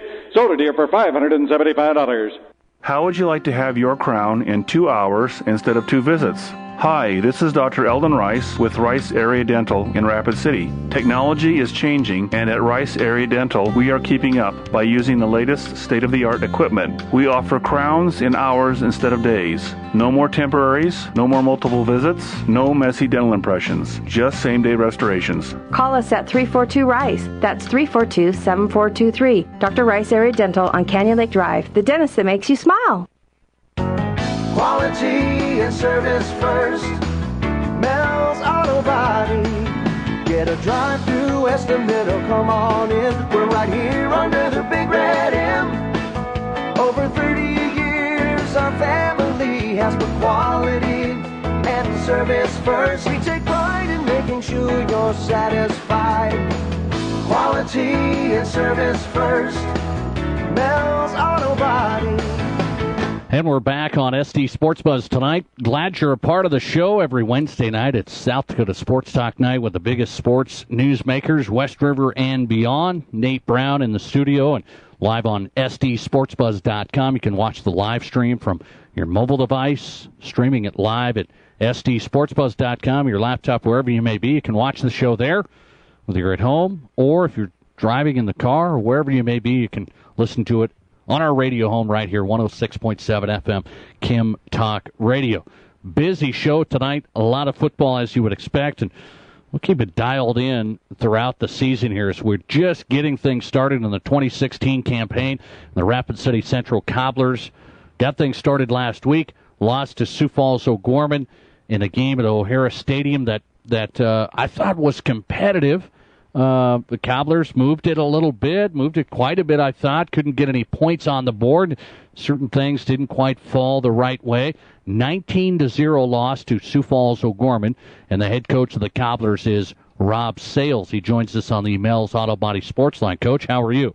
I'm doing quite well tonight. How are you guys doing? Good, Coach. I want to get your take here. I just talked to Scott Hagan over on the other side at Stevens, and they lost to Lincoln by 20. You lose to Sioux Falls O'Gorman 19-0. I know you don't like this, and we've talked before. You don't like moral victories. I get it. It's about winning, but you're trying to get this program on a better level than it has been. Did you feel a game like that competitively against Sioux Falls O'Gorman, even though you lost it, even though you didn't get points on the board? Did you feel you were taking steps in the right direction, putting your best foot forward more than maybe last year? Most definitely. There's a lot of positive things you can take out of that game last week. 19-0. We had them 6-0 when we put points on the board for a penalty, took them back off. There's a lot of things that you can take out of that game. The big boys in the trenches were fighting. The defense played well. The quarterbacks did some good things. Running backs did a couple good things. We just couldn't sustain a drive. We would do a few good things, and then all of a sudden we'd shoot ourselves in the foot and either drop a ball or we'd get a penalty or something like that. And, it was just, you can't make those mistakes or have lapses in execution when you're playing a good team like O'Gorman. That they got a bunch of athletes on that team. They're well coached. You just can't make mistakes like that. The boys knew that they were in the ball game. They didn't hang their head at all. We talked pretty well after the game, what they thought about it, and they knew that they beat themselves. They let that game get away from them, and the mistakes cost them. I asked the same question to Coach Hagan because everybody talks about Rapid City Central and Rapid City Stevens against Sioux Falls, and everybody talks about that. The Cobblers and the Raiders just haven't been able to get over the top lately, and those things. When you get in a game like that, certain mistakes happen and the ball doesn't fall the way you need it to, or penalty on a scoring touchdown, as you say. Do you think mentally there's still a battle to be had with some of your guys that we need to turn the corner here mentally, that we can compete in games like this against teams like this? Is there still a challenge there? I think there is. What it comes down to is in the heat of that game, when you're being successful, when you're holding that team, when you're putting points on the board, the boys have got to continue with that confidence of knowing, hey, we're doing a pretty dang good job right now. We're doing what we need to do. Just keep doing it. Don't overthink it. Don't say, oh, man, what's going on? That should never be in your head. But, because you've been on the losing end of things so much for the last few years, they have that mental block in them. And it's going to take a little bit, not just competing, but actually getting a win and then continuing to compete. That's going to eventually get that out of their head. What did you like the most about the Friday effort? You say, we moved the ball, we did some good things there. When it comes to X's and O's, what did you like that you think you can take into games and get wins? The boys, they always come off the field and they say, hey, we got this or we got this. This is open. We should look at this. We take some feedback because we're not always on the field. Coaches aren't always on the field. And, hey, this is what we're running. Hey, do you think we can do this? Do you think we can do this? The kids are starting to really learn the game of football. And they're kind of on the same line of thinking as these coaches. There's a couple times where we talk to the bigs up front, hey, we got to do this, this, and this. Yeah, they're doing this, they're scraping here, we're going here. They're able to talk it back to you. And that's very, very impressive from where we were a few years ago when not all of the guys could do that. We had to teach a lot of football. Now it's into fine-tuning the football. And so when you're able to sit down and they understand how we always use the analogy, the puzzle pieces fit together and how it works, when they're able to give that talk back to you during the game, you know you're on the right track, and the boys are learning what they need to learn to be successful. And hopefully, guys that want to keep going on and playing are able to be in a positive position to do that. This is Central head coach Rob Sales. Couple more, and I'll let you go. Cobblers get set to take a long trip to play Aberdeen Central coming up on Friday. Aberdeen Central was pretty competitive with pretty big team, as many people expect right now, Sioux Falls Roosevelt, but Aberdeen Central did lose that by 20 in their opening game. Coach, I look at it, you always have energy. You've had energy here. Have you been able to motivate more guys at Central, and not only in the program but not in the program? Is Central football a thing that can get going, and are your numbers getting better? The numbers are about the same as what I came in with my first year. There isn't more boys playing. There are more of the right boys playing, if that makes sense. You're getting more of those athletes that want to come out, play football, and to compete. Where before some of those guys wouldn't play because they'd say, well, you guys aren't winning, you guys aren't doing this. They always had some excuses.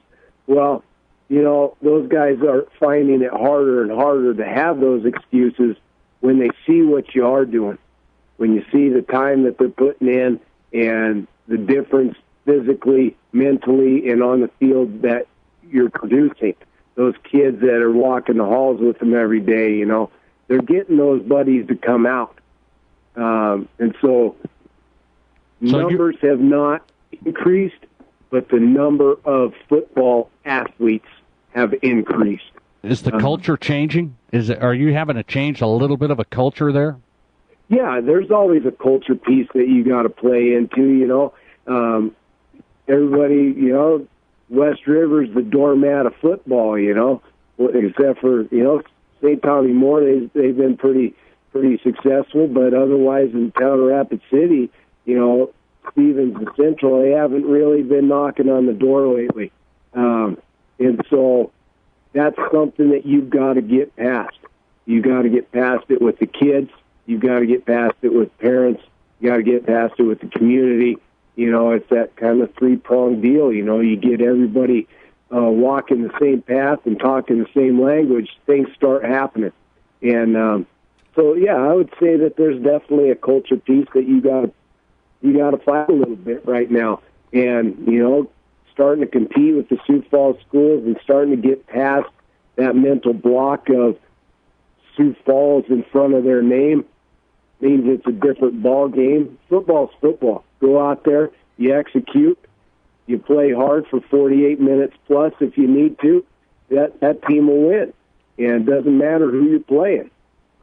How about this game? I'll let you run with this. This game this week on the road. It's a long trip. You got to go to Aberdeen Central, and Central's a team that lost 27-7 to Roosevelt. You lost similar margin to O'Gorman. What is this game like for this program for you right now? This I don't want to say, oh, this game's so important and it's going to set the tone but you have to be feeling a little bit that it could be winnable. It's a game that you guys might be able to get if you click on all cylinders. What are you feeling going into this? Well, it is a winnable ball game. Aberdeen's a great team. We battled with them last year. They got us in overtime. They were kind of in the same position as we were last year. A lot of young kids, a lot of growing pains, things like that. So we know the type of athletes that we're going to be going up against. They fought with Roosevelt, which was great. They had a great game. They just fell short on a few things, kind of the same thing that we did. Didn't execute on some things, had some mistakes, and it cost them. So you know, you kind of look at some of that stuff. They're going to be a team that you want to call it a turnaround point. Yeah, you could, you know, because this is a game where you compete with OG, you go out, you win in Aberdeen. That kind of does set a tone for the season. You know, it kind of turns that boat around a little bit. The boys get a little bit of confidence in them, and then they can go on from there. Now, if you start 0-2, you take a long road trip, go up to Aberdeen, and you lay an egg, you don't execute, don't take care of the football, then that kind of sets a tone also, but it's the wrong tone. And then you got to kind of dig out of that hole. Well, we'll like to go up there, and we'd like to set a positive tone and come home with W. It'll be an interesting one to watch. I really believe that. Cobblers got off to a start, did some good things against O'Gorman. Now have to play at Aberdeen Central. Keep an eye on it. Head coach of the Cobblers is Rob Sales. Good to get you back on, Coach. We'll talk to you again. Thanks a lot. Hey, sounds good. Thanks for having me. All right, that's Rob Sales tonight here with Nate Brown on SD Sports Buzz tonight. He joined me on the Mel's Auto Body Sports line. SD Sports Buzz tonight. Moving forward, I'm going to go to my Broncos source. My Broncos source on their quarterback situation, which I think is just a total debacle. I mean, it's just a fiasco down in Denver with the quarterback situation. I can't believe all the Bronco fans out here, West River, you know, I'm a Broncos fan like you all. Yes, I know there's a few Vikings fans still here. But I can't believe all you Broncos fans that are just so excited. You're just so excited about. We should be. I get it. We won the Super Bowl defending champions coming into the year. We're excited about the Thursday night game next week. What are we excited about? We just totally set up a fiasco at the quarterback position. It's just unbelievable. We'll talk to Doug Ottewell with Mile High Sports as he covers the Broncos on a day-in, day-out basis and get his take. Maybe I'm just totally off base. Doug Ottewell's coming up talking Broncos. You don't want to miss that. It will be fun. First, college football talk with South Dakota Mines head man Zach Tinker. He joins me live to preview the home opener this Saturday at noon at O'Hara Stadium. Coach Tinker on the way next. You've got it locked on South Dakota's sports talk show, SD Sports Buzz Tonight with Nate Brown on Kim Radio. Talk that matters. At Farm Bureau, we know life insurance might not be the first thing on your mind today or any other day, but we also know that deep down, everyone wants to do the right thing for their family, and that means protecting what matters most. You might not want to think about life insurance right now, but right now is the right time to talk to a Farm Bureau agent. We'll make it easy for you. Farm Bureau agents make insurance simple. Call me, Tom Berger, your Farm Bureau agent in Rapid City, at 348-3470. Make the mountains your backyard. Make the lake your pool and the night sky your high-definition television. Stop by Dakota Discount RVs today and take a look at our wide variety of new and used fifth wheels, travel trailers, toy haulers, and more. We're sure you'll find something you love at a price you can afford. We take pride in our integrity and service long after the deal, so why pay more for good memories when you can buy with a comfortable, low-pressure, locally owned and operated RV dealer? At Dakota Discount RV, we can make your dreams come true at an affordable price. 3330 East Mall Drive, Rapid City. In Rapid City, you've got a friend in real estate. Hi, I'm Ellen Roach. When buying or selling your home or property, Will Dixon is the man to see. Will invites you to experience the Keller Williams culture. Whether you're buying or selling, he can assist you through the entire process with a free market analysis and advise you on all your options. Will handles all phases of real estate and has built a track record for success. Call Will Dixon at Keller Williams Black Hills, 390-1140, and let him be your friend in real estate. Welcome back to the program, SD Sports Buzz Tonight, live on SDSportsBuzz.com. You can watch the stream there. And, of course, here on our radio home, 106.7 FM, Kim Talk Radio, Rapid City's only FM talker. Coming up, Doug Ottewell, Broncos writer for Mile High Sports. He also hosts a radio show in Denver, talks Broncos day in, day out basis, Mile High Sports Radio. Doug Ottewell will talk Denver Broncos football. We have to do that a little bit as the NFL season approaches. He always gives us some good time and some good insight. They've got a lot of things going on at the quarterback situation, and that's been the talk of Denver. We'll talk to Doug Ottewell, milehighsports.com, straight ahead. On the Mel's Auto Body Sports Line as we get set to kick off the college football season Saturday at O'Hara Stadium, a noon kickoff. Should be a beautiful day for college football and Hard Rocker football. Joining us tonight on the Mel's Auto Body Sports Line, head coach Zach Tinker. Coach, how are you? Awesome. Hey, how are you doing? I'm doing well.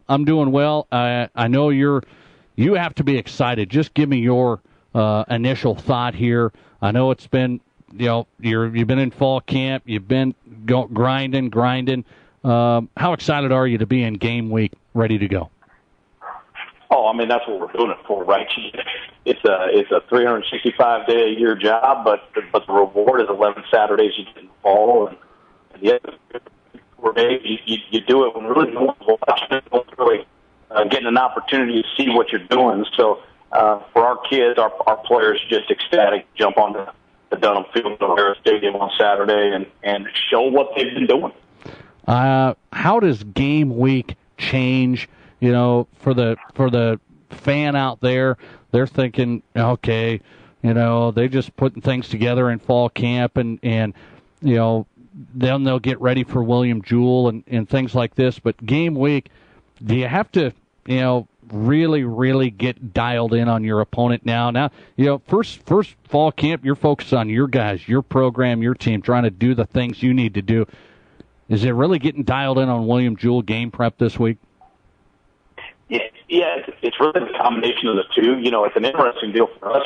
Nate, as you know, we played William Jewell in the very last game of last season.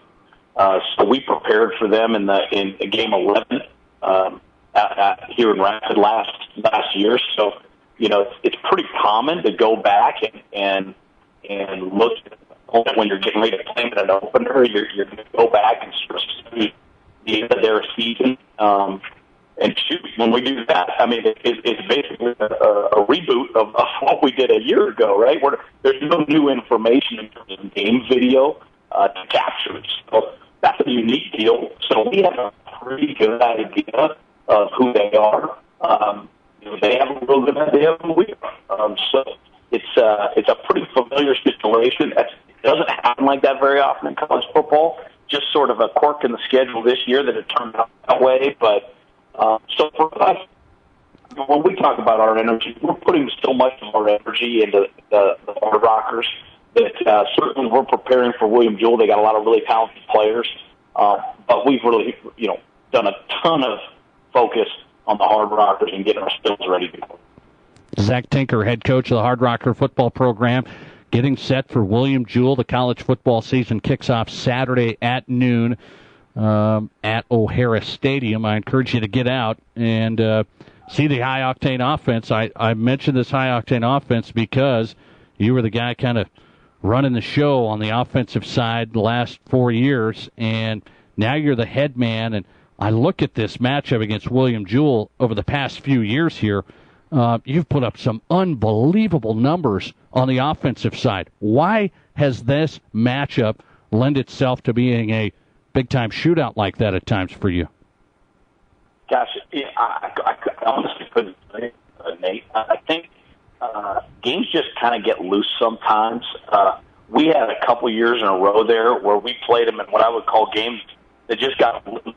I mean, the games just kind of got away from both teams, to be honest with you, and they just got they got a little bit out of hand in both directions. You know what I mean? And you just never know when that's going to happen. Some games are that way. Sometimes you get two great defensive teams together and they have a shootout. Sometimes you get two great offensive teams together and they have a defensive battle. You just never know. The history of the William Jewell game, I can tell you, if you like exciting football, you want to see a couple of teams that are very evenly matched that have comparable athletes out there, you're going to have a great time watching what's going on Saturday. It'll be a great effort by both teams, and I think both teams will have a ton of juice because it's that season opener. Everybody feels really good about their chances this year. I'm going to let you run with this. Head coach of the Hard Rockers, Zach Tinker, getting set to play at home on Saturday against William Jewell. Every game's important. You would tell me that as a head coach. You're trying to win every game. It's very, very important. Season opener at home, even more important, Coach, right here. Well, it is because it's the game that's this week, and I think when you're a competitor, if you've got a game coming up, your focus is on winning that one game and going 1-0. That's our message to our kids: is go 1-0 this week. Be the more enthusiastic football team. Be more excited to play with more physicality than our opponent. That's what our goal is on a week-in, week-out basis. So, this is the biggest thing going right now. We've been aiming for this game for a really, really long time. And so we're ramped up. We're ready to go. It's a huge game for us. And then, on Sunday, we'll collect our thoughts and get ready for the next big thing, which is, our RMAC season opener at Dixie State. So, it's of course it's a big game, and we want to win this one desperately. We know William Jewell does also. It's a big game for them as well. So I think there's no doubt that if you're a competitor, you want to go 1-0 every single week.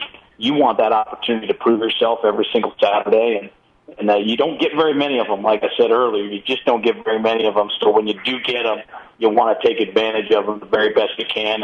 And I'm confident this team is mature, and our team has good senior leadership, and that our players are preparing themselves the right way, and they're cranked up, juiced up, and ready to fire on all cylinders on Saturday. I'll tell you what, Rapid City is even more excited for college football now as well. It's been growing. It's been building. The Hard Rockers kick off the season Saturday at noon at O'Hara Stadium against William Jewell. And Zach Tinker's been a part of the program, but his first game as head coach on Saturday. Coach, I appreciate it. Thanks. Thanks for your support, Nate. Love to see all the listeners out there on Saturday, and rock on. All right. Zach Tinker tonight on the Mel's Auto Body Sports Line as he is ready to go. You can tell. Ready to go. Raring and ready. And really looking forward to it. I tell you what, I've talked to a lot of people that are excited about a lot of things, but, one of the things, Rapid City's own Jake Sullivan at quarterback getting set for his big debut. Played a lot last year, but and his big debut as the guy here at home, kicking off the 2016 season. Again, a noon kickoff, beautiful day for football, and college football is back.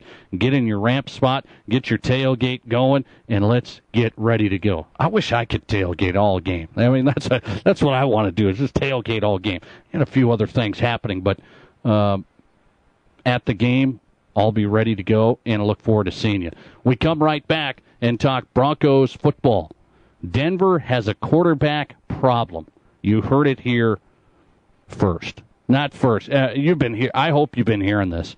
Am I right, or is Doug Ottewill going to steer me in the right direction? Doug Ottewill, Broncos writer, MileHighSports.com, Mile High Sports Magazine. The Broncos writer joins me live next. This summer, get a great deal on your favorite Chevy. Save 16% off MSRP on remaining Silverado, Malibu, and Cruise inventory. That's a savings of over $7,000 when you buy a Silverado. Just think of all the things you can buy with that extra cash. A quick vacation before school starts. Maybe a first car for your newly licensed kid. Or maybe even just paying off some bills. However you choose to spend that extra cash. Our friendly staff is here to help you get started. Your new road starts here. Feel the difference at Rapid Chevrolet. Dale's Tire and Retreading has been providing quality brands of tires and excellent service to the Black Hills area for over 50 years. Dale's Tires sells tires for cars, trucks, SUVs, agriculture, construction, and more. Dale's Tire has what you need when you need it and offers appointment times to get you in and out faster. See the experts at Dale's Tire and Retreading. 2 convenient locations in Rapid City, 691 Deadwood Avenue and 3200 Campbell Street. Dale's Tire and Retreading. Real South Dakota sports talk for real South Dakota sports fans. This is SD Sports Buzz Tonight with Nate Brown on Kim Radio. Talk that matters. And welcome back to the program, SD Sports Buzz Tonight with Nate Brown on 106.7 FM Kim Talk Radio. Online, streaming at sdsportsbuzz.com, where you can always catch the show live video right there. Going down to Denver. Haven't had him on for a while. It's football season. We got to get him back. Covers the Broncos in Denver. Mile High Sports Magazine, milehighsports.com, your best source for Denver Broncos. Doug Ottewill joins us on the Mel's Auto Body Sports Line from Denver. How are you, Doug?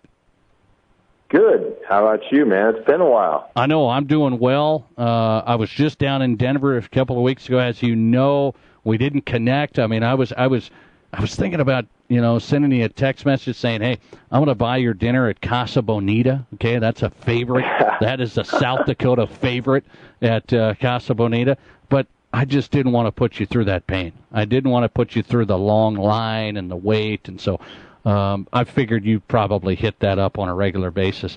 It's good stuff. By the way, you have to. It's like a Colorado law. I was going to say, I mean, do you, how many times have you been to Casa Bonita, the restaurant? I mean, come on, be honest here.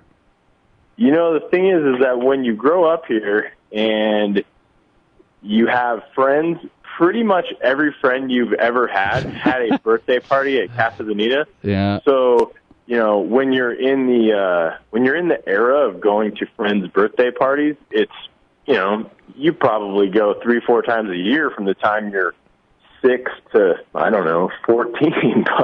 But now, it's maybe not the first on the list. Yeah, I was going to say, I won't get you in trouble, all right? But it is a South Dakota favorite, I must tell you. And that's one of those things I think people around here know my inside joke there, because, we were just down there. My wife says, hey, we're going to take the kids to Casa Bonita. Yeah, you have to. It's a staple. You got to. And we saw some great diving and Old West shows and things like that. Okay, now on to the real subject. I just had to get off on a little tangent. The real subject is when I was down. Kind of can't get along, can't come to an agreement, and clearly Brock's pride's hurt. Well, that situation's out the window. So what does he do? He goes out and signs Mark Sanchez, and upon doing that, the immediate groan in Denver sort of forces, I wouldn't say force, but I would say prompts John Elway to send out a tweet that says, hey, don't worry, this is just step number 1 in the part of the process. Well, then you have an entire summer where you're talking about Colin Kaepernick, and there's secret meetings taking place between Elway and Kaepernick, and, leaks left and right from Adam Schefter and all those type of guys that the Broncos are talking to Kaepernick. There's a deal in place. Kaepernick's talking to the Niners about releasing his, you name it, it was being talked about. Right. And all the while, Trevor Siemian's on the roster. So, then you fast forward to the draft and you move up to take Paxton Lynch. There's never, ever once been a belief that Trevor Siemian is going to be your opening day starter until about 2 weeks ago. So you're 100% right. I look at this, how it all developed. You put that was a nice analysis there of how this has all come about. And you're just killing me with the Tebow reference, because I could really go down that road and saying, Tim Tebow could be the Trevor Siemian here in 2016. I mean, legitimately, if he stuck around and that whole thing panned out, I mean, he could have been the guy. So don't get me too excited. But he could be playing minor league baseball at a park near you soon. So, yeah, that's true. That's true. I've already taken enough beating on that. I will say, though, what are people saying in Denver on Mile High Sports Radio and everywhere else? What are people saying? Because people have told me here, listeners have been saying, Brock Osweiler, he didn't want to be a part of the team. And I'm not saying that he did, but he didn't want to be a part of the team, so I agree with John. I don't want him on the team. And I'm sitting here going, I think we were really close to having Brock Osweiler be on the team. Am I mistaken on that? I mean, I think we were just a few $1 million apart from having him be on the team. I don't really care if he wanted to be on the team, or is that wrong? My gut is that once the whole situation with Peyton Manning happened last year, I think that's when Brock Osweiler was gone. I mean, I don't think there was really much good faith negotiation from either party when it came to Brock leaving. So he was that upset. He was that upset about the Peyton Manning scenario. I think so. And there was a story that came out in the Post the other day, basically a sit down with John Elway, where a lot of the read between the lines stuff that was said kind of makes you think this guy was ticked and he wasn't getting over it. And then, there was obviously somebody who's going to ask Brock in Houston, hey, did you read the article? Did you hear what John said? And he basically said that, he kind of, took a little bit of a read between the lines, jab right back saying, hey, whatever, this is where I'm at now. You could just tell there was tension there. So I don't know. I don't know that money was the real issue with Brock. I think it was, it became a battle of egos. I think his feelings were hurt, so he wasn't exactly, calling John Elway saying, hey, let's sit down and work this out. And then, the rumors were always that Brock didn't return phone calls to people. He wasn't communicating back to the organization. And so at that point, John Elway is not a guy who's going to say, well, I'm going to make a special flight down to try to find Brock and make sure that he's happy. I mean, it kind of got to be a stalemate, or at least that was my interpretation. Yeah, so I don't think it was the dollars. I think you could be right on that. They tried, right? I mean, I say the dollars because there wasn't a huge gap, because the Broncos eventually, they tried. They didn't really try. You could say they tried at the wrong time, because they had exclusive rights basically when nobody else could talk to Brock, and the stories were, well, they didn't talk to Brock then because they were worried about Peyton Manning's riding off into the sunset and how are we going to handle the retirement. And, so there's both sides to the story that, like you said, it became a stalemate. So now I wonder, is John Elway looking at this going, boy, maybe just, 2020, hindsight's 2020 here, maybe we should have Brock instead of the current scenario you're in. Maybe we could have swallowed our pride a little bit, and I guess some people could say that about Brock too, swallow your pride too and get over it. But I'm looking at our current scenario. I don't think it's a great scenario, but am I shooting too low for Trevor Siemian? No, I think it's a very fair assessment. I mean, there's a big difference between, would John Elway prefer having Brock in hindsight and getting John Elway to admit he'd prefer having Brock. Right. He never will. So I think it's always speculation. But, I think here's what I believe that is a truth. I think John Elway loves Trevor Paxton Lynch. I think he absolutely loves the potential of Paxton Lynch. I think the reality is that they're going to say all the right things about Trevor Siemian, but I think that he is strictly a guy who's warming the seat until Paxton Lynch is ready. I mean, I think they're going to give him all the nods of confidence and all the pat on the back and he's our guy, but there's a couple factors that play into why he's our guy right now. And I think it's more than a couple. It's probably more like $4.5 million. I think that plays into it. If you have two guys that you're not really that confident or you don't love as your starting quarterback, you go with the cheaper one. I mean, I can't help but think that's going to play into this. And if Mark Sanchez is on this roster after preseason game number 4, assuming that, knock on wood, nobody gets hurt, all those kind of things, I'd be surprised. I mean, I don't think they're going to pay, not going to pay that kind of money for a third-string quarterback. No, they've already kind of, made their bed, so to speak.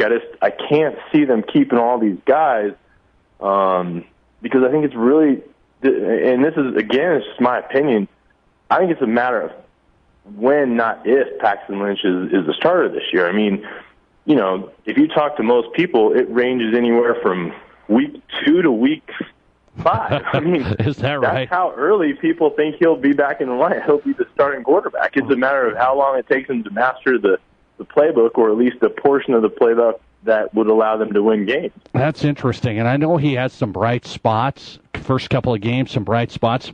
I watched this last game, and come on now. I mean, I'm looking at some of his throws, and I mean, he made Tim Tebow look accurate on some of his throws. I mean, come on. He didn't have a great he didn't have some great throws this last game. Yeah, I mean, I think if you're looking at stats and completion percentage and stuff like that, I mean, you can't give him too high of a grade, but my opinion of Paxton Lynch is that he has all the things that you can't teach. He's got a big arm. He's got athletic ability. I mean, people always talk about, well, Trevor Siemian's smart. He's gonna make the right decisions. He's going to, he's been around the playbook for a year longer. He's going to be the guy that plays it safe. I kind of agree with that, but I mean, the stats and what he's done over the season haven't really proven to be that way. And I think he and Lynch are very capable of making some of the same young player mistakes. But what I think about Paxton Lynch is that he's athletic enough to make quote-unquote smart plays. He's going to get himself out of trouble and not, do something dumb just because he has the athleticism to do so. To me, that's appealing. I mean, I think he's shown some signs where you're like, man, this guy, he's really got a cannon, or he's really got athletic feet, or he can scramble. I mean, there's a lot of things, a lot of reasons that you want to see him out there. And to be fair, he hasn't played with the ones. But, to be equally fair, he hasn't played against anyone. So, I mean, what you're going to get from him is going to be rookie lumps. I mean, that's what you'd absolutely get. Where I wonder, or what I question is, you're going to get the same thing with Trevor Siemian. I mean, I just don't know that either guy is going to try it out against the Panthers and get an easy win. I just don't think that could happen. This is intriguing, and I didn't see it coming. I really didn't. I thought this quarterback scenario situation, that John Elway would get this guy or that guy. I didn't quite see it being so intriguing and interesting, and it is one of the most interesting stories from a defending Super Bowl champion I've seen in a negative light, so to speak. Not about the defending Super Bowl champions, being, hey, how good are they going to be? How, boom, boom, boom, boom. Nobody's really talking about that right now. Good stuff. We're going to talk about it more. Thanks for the time, Doug. We'll get you back on. Looking forward to next week. Yeah, I'll tell you one thing, Nate. I have never had a preseason that has been this entertaining. No, absolutely. I mean, good or bad, you have to watch. You just have to watch. It's Broncos all the time anyway, but this is even better. Appreciate you, man. Take care. You bet, Nate. I'll talk to you soon. All right, Doug Ottewill tonight. You can read his stuff, milehighsports.com, Mile High Sports Magazine. Also, It's a conglomerate down there, Mile High Sports Radio as well. Doug Ottewell talking Broncos from Denver tonight. Appreciate everybody listening to the program. It was a busy show, a lot of guests, and I appreciate all the guests giving us time talking South Dakota sports. Go to sdsportsbuzz.com. All the interviews from tonight will be archived right there tomorrow. Thanks for listening. Thanks to our sponsors, especially Save-A-Lot Food Stores on East St. Patrick Street in Rapid City, our title sponsor of SD Sports Buzz tonight, here with Nate Brown. Thanks.